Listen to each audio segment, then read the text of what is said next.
Fear not, citizens, hope has arrived because we are back with more My Hero Academia. This is the Amateur Otaku podcast. I'm your host for this episode, All Mike. Joining me, as always, is my great friends, best co host in the world, the heroic pun, Isaac Wolf, the Emblem Maniac, and Endeavor's spicy right arm, the Scarlet fan, Brandon Alvarado. I figure it was fitting to bring it back because he doesn't have his arm anymore, but something's there. Yeah.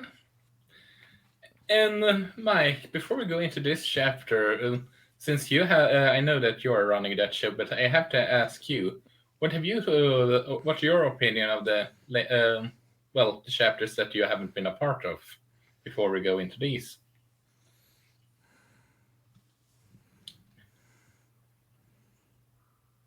Mike? And he's muted again. No, he's not.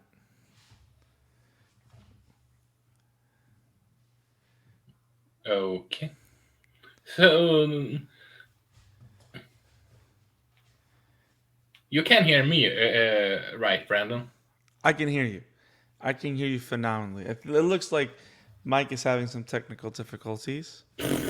So, what an introduction. Easy back.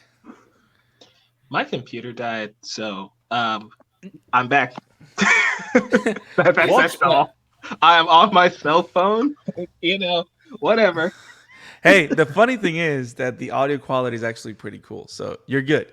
So, awesome. I don't know if you caught Isaac's question. He was asking you, since you've been kind of away on vacation, do you want to share your thoughts on the couple of episodes that you were not a part of? So, okay, yeah. What's interesting about these last few chapters is everything happened and nothing at all. We're technically still in a fight with All for One. It was cool seeing the Nats, as he likes to call them, kind of come in and play back up to Hawks. I think you guys, the episodes you did were fantastic, breaking all that stuff down. I just can't believe we've gone 3 months without seeing Izuku Midoriya. That's my biggest thing. That's just kind of strange, especially for a shonen to not have its main character for that long of a time period.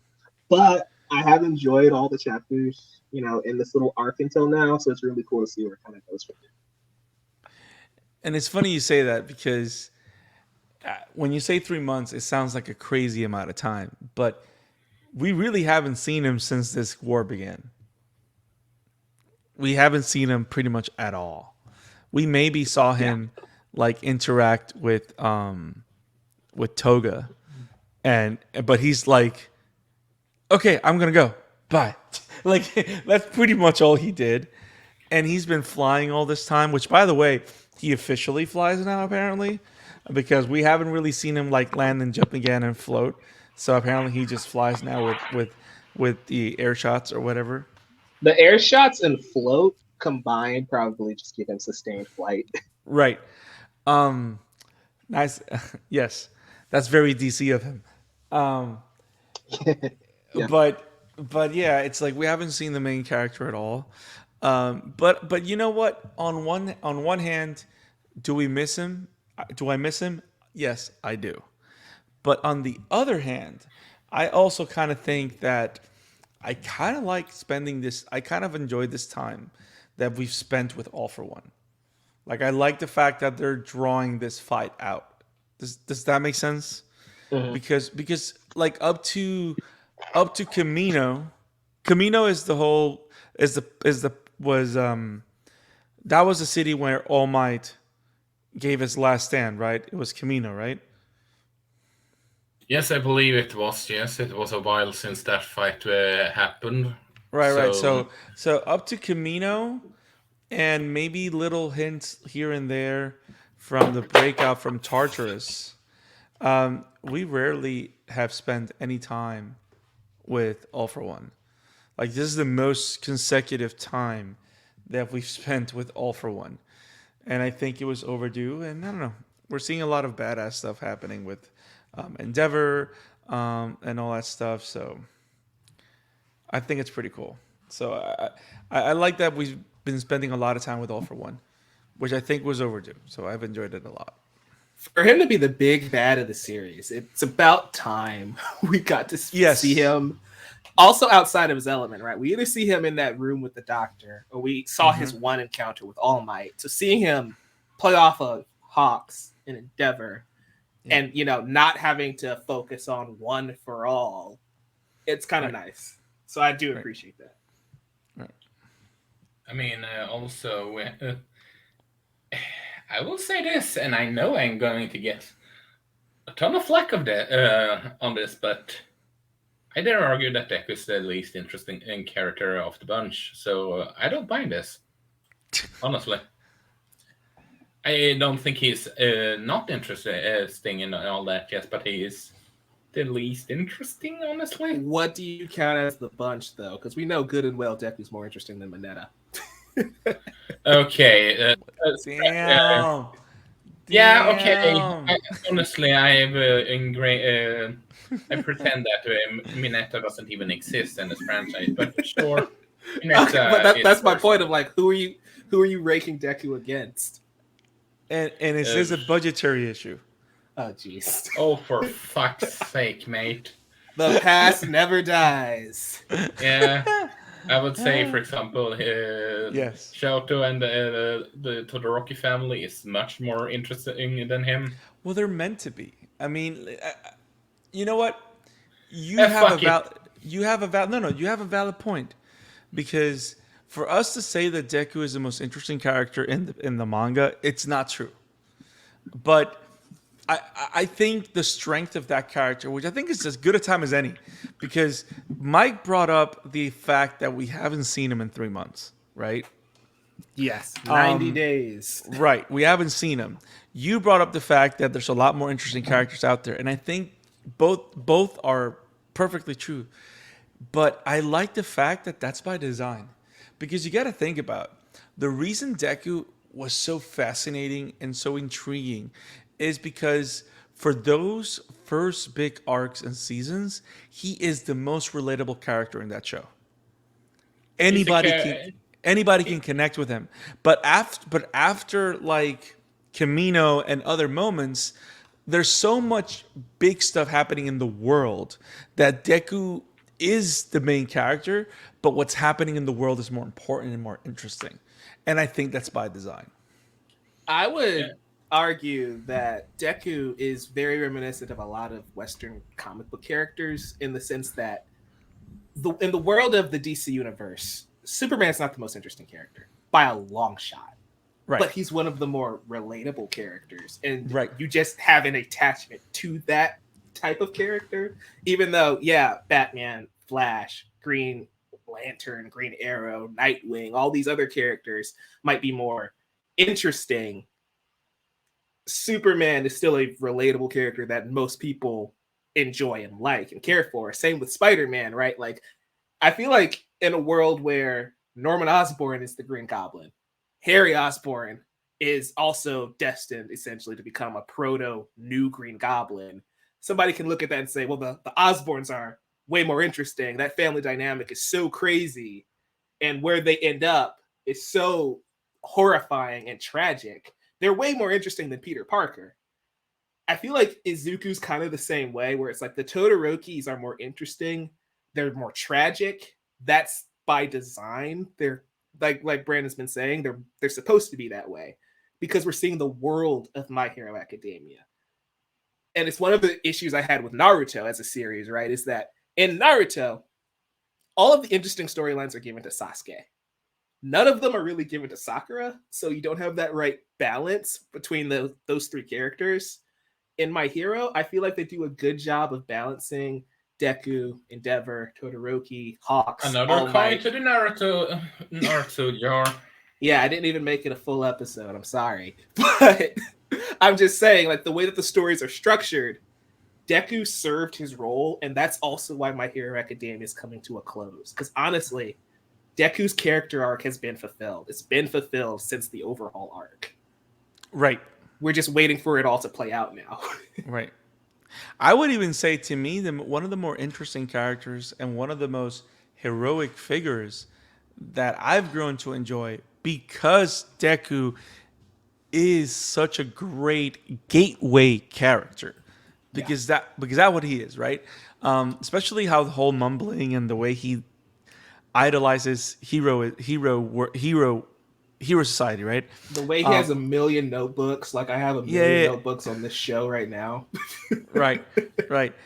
I would say that one of the most dramatic and fascinating heroes of this show is Bakugo, because the idea that it's funny because Bakugo, in so many ways, could have been just like Endeavor, but Bakugo, unlike Endeavor, never missed the point, the focus of what being a hero is supposed to be. And of course, he calls it murdering villains, but in reality, he's talking about saving lives. He just says it differently. Like the whole thing that he's able to act as Deku's partner or confidant. You know what I mean? Like Yeah. there's so much depth to that character that I never expected to find, and I don't know. If it wasn't because Deku's such a great gateway character, we wouldn't be enjoying all the characters that we enjoy now. Exactly. And I love that dynamic between Deku and Bakugo because it's the My Hero equivalent of the world's finest, right? You have one Yes. extreme, you have the complete opposite, but together it is just so perfect. Mm-hmm. It really pulls it all together. I know I've been in and out. I've been having terrible connection issues, guys. I'm sorry. But as far as this chapter, Dude, how you guys you should have seen our streaming on one of the Spy X Family one. So don't you worry. Don't you worry about it. cool. Chapter 357, Wounded Hero, Burning Bright and True, Endeavor. Brandon, Endeavor. The number one hero. Yeah. This guy is It's- incredible. I love this arc Yeah. for him so much. Yeah. Go ahead. Go, Isaac. He's dead. He Is he might not. though?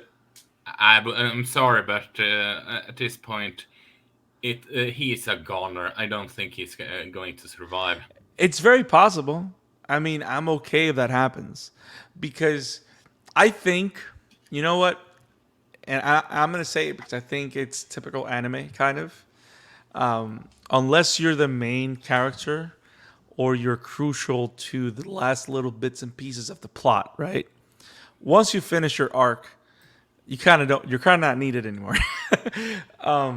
Yeah, tell that to Ida. Dude And- finished his arc in the Stain arc and hasn't been around since. And tell that to Oh. Neji.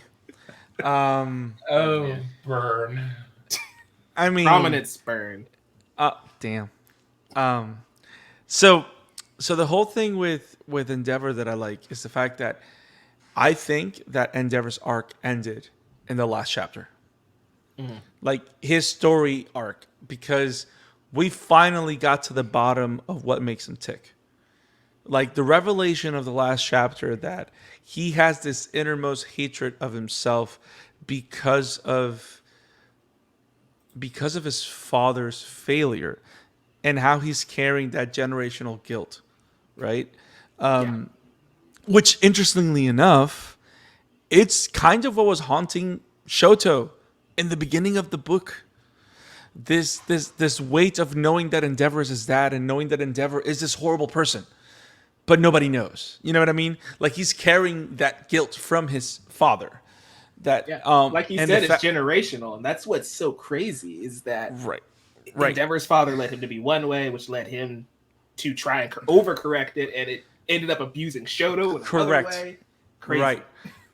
But then you have the whole thing of him talking to himself and him being hard on himself. And the fact that in this final arc, he's able to realign his rage with true heroic focus, which is if I used to use this to destroy myself, I'm gonna use it now to give myself as a hero, because I'm not going to allow it, which instead of him being convinced that he was weak, just to grow powerful for him to feel powerful. Now he's not allowing himself to convince himself that he's weak, to be powerful for the sake of others, which is what's happening here. Because remember, in the beginning of this fight, he was knocked out of commission because he lost control. Because he was thinking of himself, because he was only focused on his pain. And then now that he's understanding that it's bigger, he's doing all these things. He's literally generating a firearm a la Human Torch when his real arm is missing, which is like badass. So great. And then, but also he's also planning everything, and he's he's being mindful of his surroundings and everybody around him. You know what I mean? It's the parallel processing he taught Deku Yes. 200 chapters ago. Yes. Yes. And it's, I don't know, there's a lot going on here. Glad to see we got to call him, Hawk is his Robin. Like, that's just the way it is. I would say his Nightwing, but I don't want to say his Nightwing because Nightwing's not necessarily Batman. Nightwing has nothing to do with Batman. That's a misconception by a lot of people. Right. So, which I know, fine. because we all know that Nightwing became Nightwing inspired by Superman, but we're not going to talk about that. Yeah. So, but see, we read things, guys. We don't just read manga, guys. We got knowledge in all comic realms. Yes. And here I'm sitting only reading manga. I'm not reading comics in the slightest. We got to start another channel called the Amateur Comic Fan, and it's going to be Isaac going through all Western comics. No, thank you. Oh boy. So, but yeah, so you have that whole dynamic. I love the whole Robin-esque dynamic that Hawk has, because I love how Hawk could always see the hero that Endeavor could be, and it's funny because you kind of always see Hawk's kind of trying to find ways to nudge Endeavor in the right direction. You know what I mean? Like he did see his hero fall, but he's also finding ways to bring his hero back up, which kind of also speaks to the type of person that Hawks is, because you got to think about how many people will actually stay with their heroes when they've fallen. Not many. And it speaks to hero society and stuff like that. You know what I mean?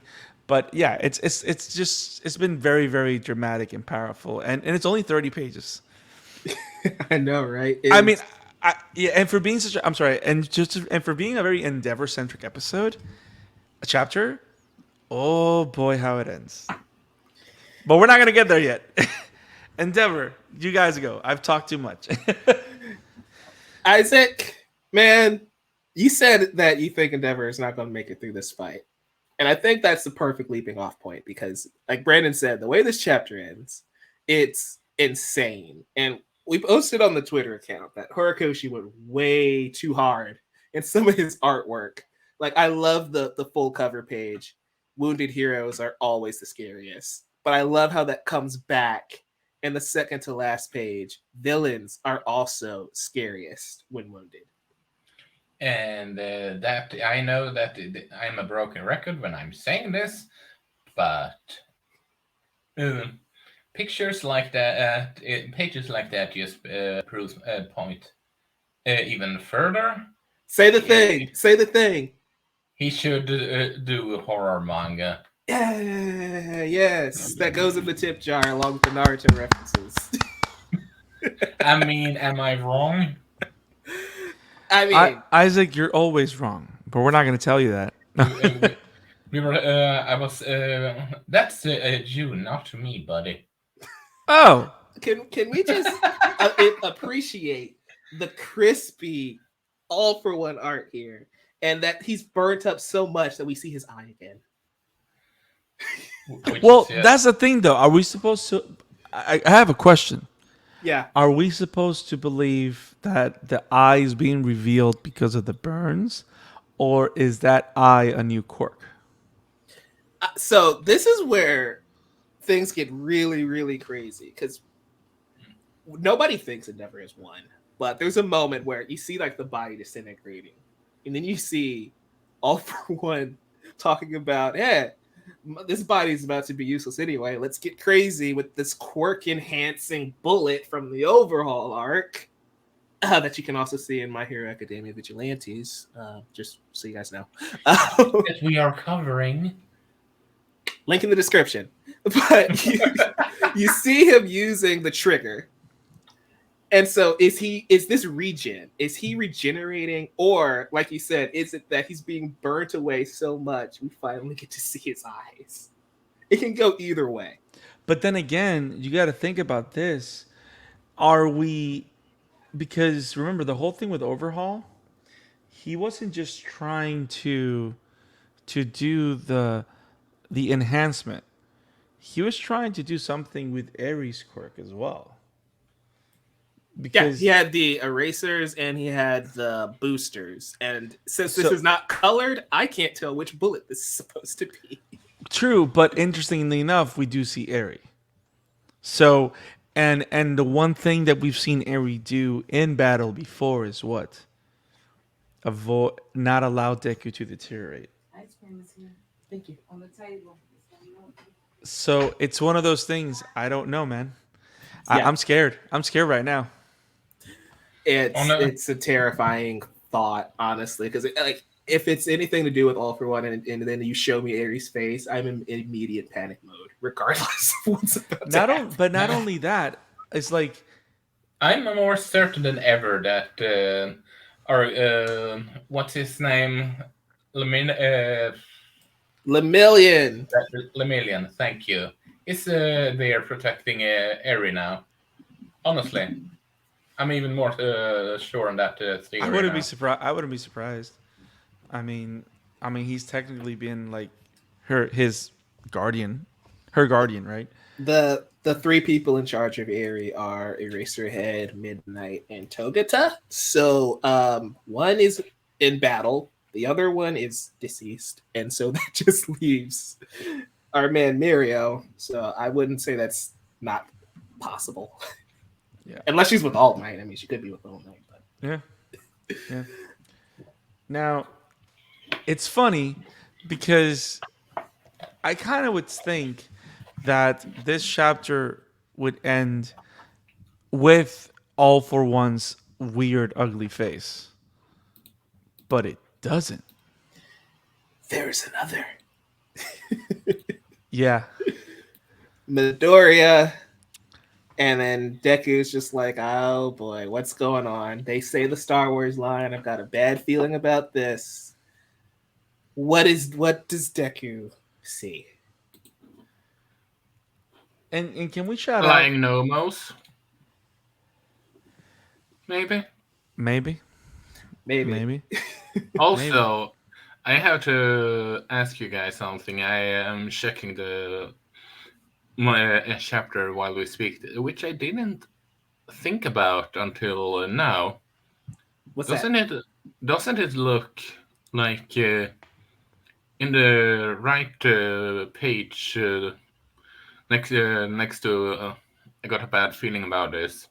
It's look like a non-destroyed Shiggy having the same, or at least similar shape on his pupil as the decayed body of the original All for One body has. You mean that the eyes are similar? Yeah, it just it just looks like losing control, so to speak, or losing conscious, sort of like that. I don't know. I mean, we haven't seen Shiggy in 3 months either. I mean, am I weird thinking about that? Because I mean, just... I would say no because of the connection that these two characters definitely feel. I'd say yes and no because you see something, and I'm not denying it's not there or anything. It's just we have no idea what it means. So there's no conclusion we can make from anything. If anything, we know that All for One is desperate. Yeah, I think that's because the biggest thing. we have talked about before, and I do believe we mentioned that in the previous episode we did, and that it would be kind of anticlimactic if All for One dies now, as in his spirit, his consciousness, everything dies now. Considering this series has kind of building up towards All for One versus Deku. Well, So the only way now, if the original body is decaying, for them to being able to do a match between them, if I'm being honest, if his body goes down like that, maybe he's regenerating and get some new body and all that. Yes, we don't know yet, because like Mike said, we don't know. The problem with All for One is that we don't know all the quirks that he has. That's one of the reasons I can't stand All for One at times. Is because he can pull anything out, and it's like, okay, sure, Deus Ex Machina all day long. Because which is why I wonder if he's going to take over Shiggy's body now, in order to have something like he needs to stop All for One, but at the same time trying to save Shiggy, and then we can have the whole potential Darth Vader moment where Shiggy is taking over his body at the end of it, and sort of like killing himself in order to stop All for One once and for all. So, because let's face it, Shiggy, you can't really redeem Shiggy at this point, but saving him in the means of, given the Darth Vader death. Darth Vader death is one way. It's arguably the only way you can redeem him if you really want to save him. Honestly. I mean, now, everything you said makes sense, but at the same time, they can kill All for One off, and then finish like Naruto Shippuden. Oh fuck no! Please no! Please no! Please no! Please where the final battle is just Shiggy and Deku, and Deku saving Shiggy whether he dies or not. Yeah, but I don't think, considering how big, considering how there is two factor that is that they have made pretty clear in this book. Deku wants to save Shiggy. Deku has to fight All for One. Mm-hmm. Now with his decayed body. Well, that's the thing, though. The only way that I feel can be solve those is if he's sort of like doing a. He takes over Shiggy's body, sort of, and Shiggy then ends up sort of like Eddie Brooks state with All for One being the symbiote, and he decides to take both of them with him. And I've got a couple of gripes with this, Isaac, just if I may. Okay, please go ahead, because then I'm going to share I'm going to complete my Naruto Shippuden theory.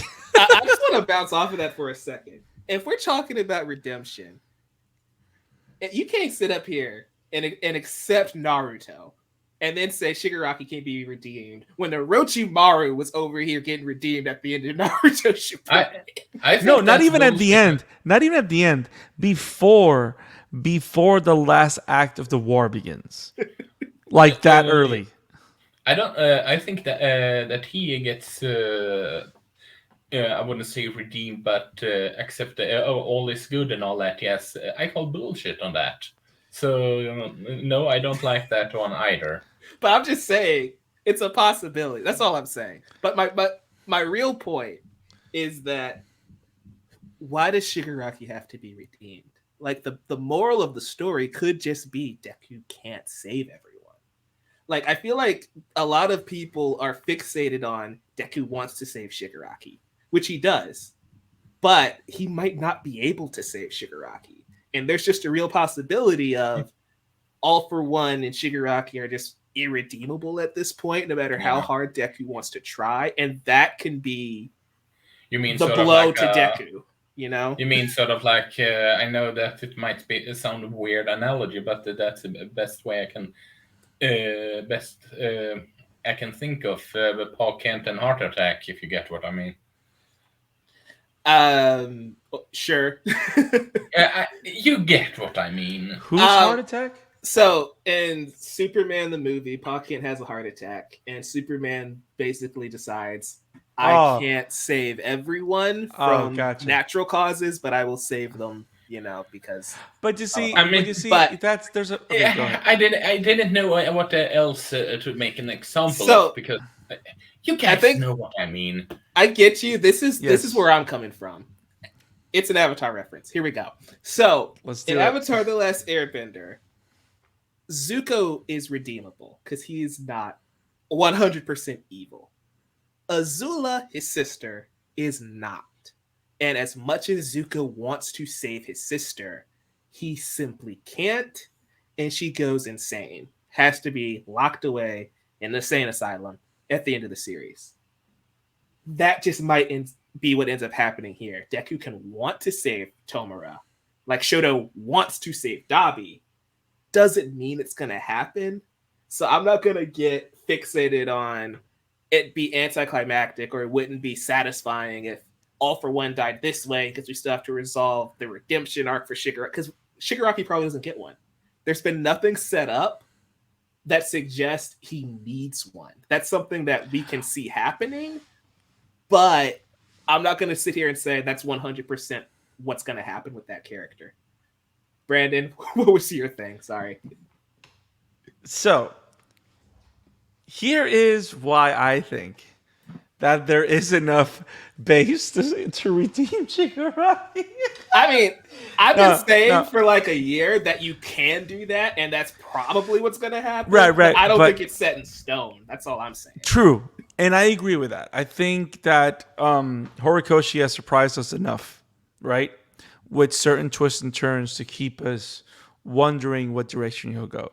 Because the whole thing with Naruto Shippuden, and let me see if Mike comes back. But the whole thing with Naruto Shippuden, which is why I see it like a connection or like an idea. And let me know what you think, Isaac. It's the whole thing about. So the whole thing with Sasuke is that Sasuke doesn't think that he needs to be saved, and Sasuke doesn't want to be saved. But at the same time, he wants to be saved. Like there's this inner struggle within Sasuke's character of wanting to be saved, wanting to be loved, wanting to be recognized. There's all these struggles, right? And Naruto just wants to save his friend. And at the end of the day, Naruto goes home the hero because he's able to save his friend. Now, saving his friend doesn't mean that that Sasuke is completely redeemed in the eyes of Konoha. That's not what that means. It means that Sasuke recognizes that he has a friend and a family.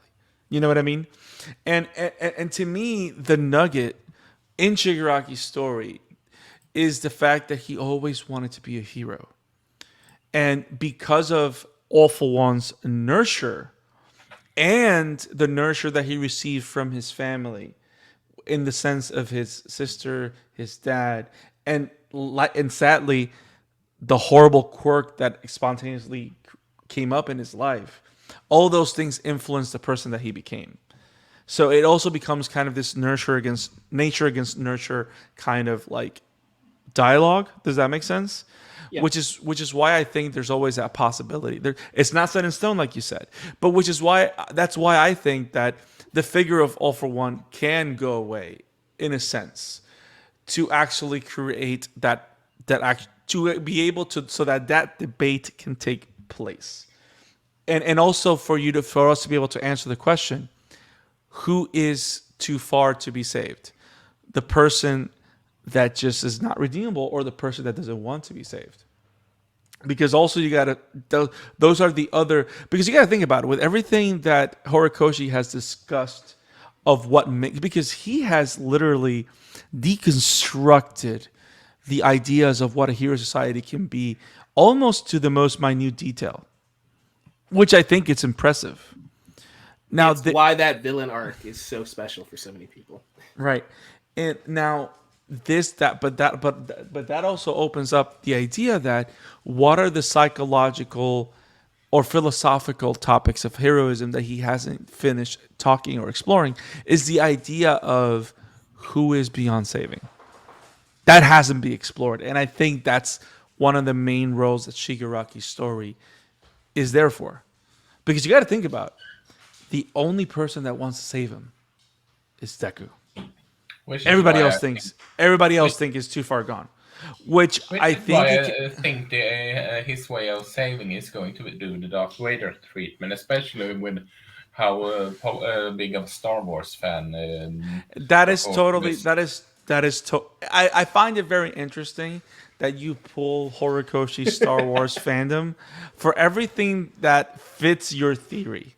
You know, I mean, you can Like- say that, but the last page literally has the first user saying, "I've got a bad feeling about this."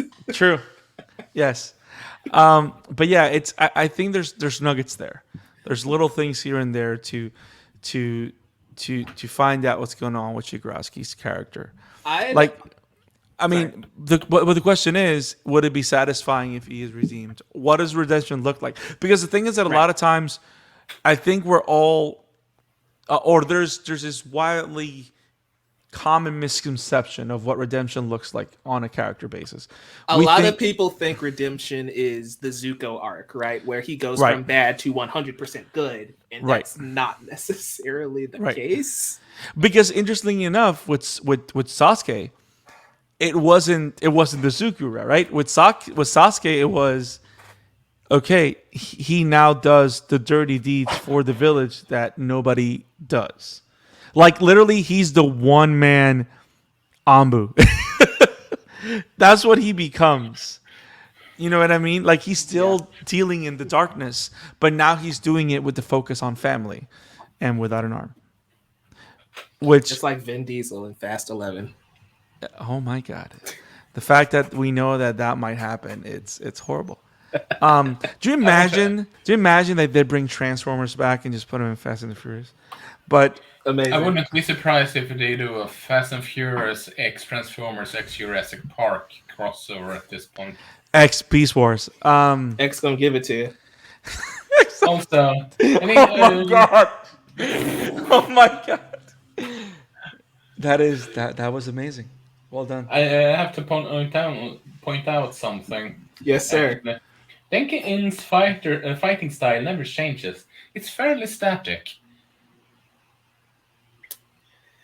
And with that, ladies and gentlemen, this has been My Hero Academia. Now, but I have some miscellaneous things that never came up in conversation. One, Endeavor has Omega Beams now, which is just amazing. You know what's interesting though? I was thinking of bringing that up, but you know what's interesting though? When I saw him do that, I was like, "What?" And then but also I'm like, Henry Cavill can be Endeavor. Give Henry Cavill the Endeavor arc. Like, if they make live action My Hero, was supposedly, of course, like everything. I don't know, man. Henry Cavill can play both Superman and Endeavor. They just got to roll the dice on one. Yep, true. But he's got Omega Beams. And Isaac, we talked about this in a DM, but what are our thoughts on these adult redesigns for our UA characters on page 10? Because Endeavor is envisioning their futures. And they got some new costumes, which would not be surprised if this is hinting towards quote-unquote Shippuden. Especially, I don't know if it was just you that I talked about it, but he talked about how team-up mission is the team-up mission author is, if he stops doing My Hero Academia, he would be more than comfortable allowing him to take the mantle, so to speak. And I wonder now, with this being Weezing these grown-up version of them, if he teased the continuation of the series, a Shippuden, so to speak, or hopefully not a Boruto. I don't know. I like Boruto's not that bad. Boruto is horrible. Isaac, when did you stop reading Boruto? I don't. Since they revealed that the main villains are essentially aliens. Okay, so like chapter 10. It's not that bad. I'm going to be honest.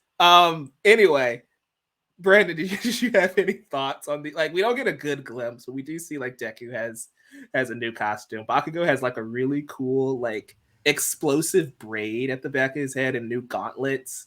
Um, it's just I don't know. Like I don't Horikoshi's not the type of person that would go through that much work to redesign these characters if he wasn't going to use them again later, even if it's in like an epilogue. Yeah, I think the epilogues, it's the way it looks.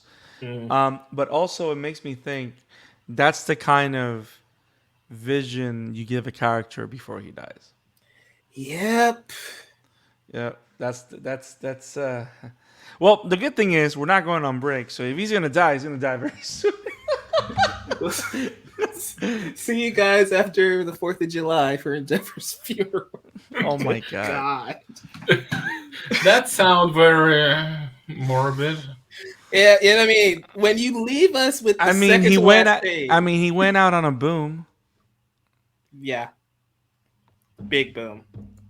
I just I loved a lot. I loved just about everything about this chapter. It was great. I'm glad we are finally progressing out of this story arc, though, even if it may get dark. Because if we still have no idea, I don't think any of us are even close to what All for One is actually going to do.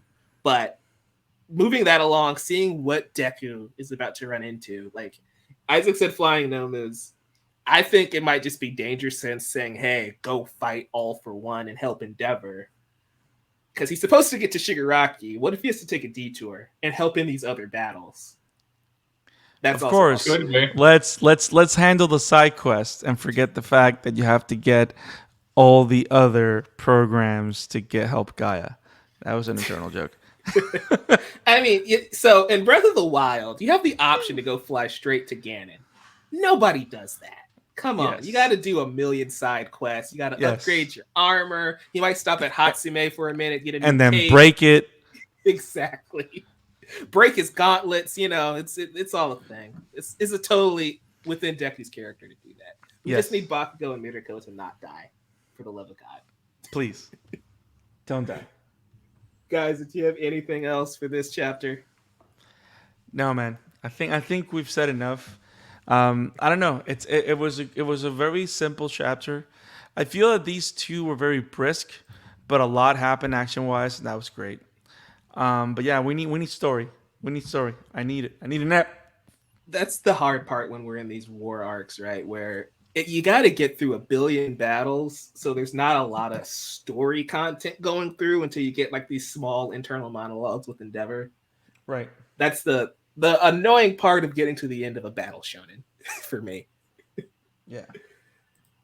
But with that, guys, thank you so much for watching, listening, enjoying this episode. This was My Hero Academia chapter 357, Wounded Hero, burning bright and true. I have been kind of your host. I've been in and out. I think it's been Brandon and I doing double duty today. But I'm All Might, the novice cinephile. That's the hero pun, Isaac. That is Endeavor's spicy right arm, the Scarlet Fan, Brandon. We're the Amateur Otaku crew. We are here doing My Hero Academia in just about all forms every single week, as well as doing other anime. Like we just wrapped up Spy Family. We are doing tons of Ghibli movies. We're doing Belle coming up soon. We're doing Parasite the Maxim. We've got so much fun stuff on the channel, so stay tuned for that. Isaac, is there anything you wanted to let the people know about and where they can find you? Well, you can find my work at Webm Entertainment, and you can find me at Emblemaniac on Twitter, and you can find the pod at the Amateur Otaku Pod. And we are everywhere besides Podbean if you just want to listen to the podcast feed, all the stuff like the Spy X Family, My Hero Academia, and aka the weekly stuff, anime episodes or manga chapter reviews, or YouTube only. Also, well said. You did that with like one breath, so that's impressive. But also, guys, there was a new trailer for My Hero Academia season 6. It looks amazing. Can't wait to cover that when that returns, along with all the other billion shows we got to cover in October. We are not worthy. Not worthy. It's a great problem to have, though. Brandon, Yep. where can people find you, my man? At amateur, not there, almost there, sometimes Kind of there. there. You can find me at the Scarlet Fan 52 on Twitter and at the Scarlet Fan 52 on Insta.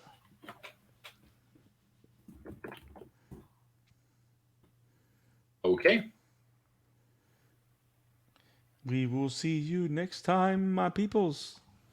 Hello. Peace.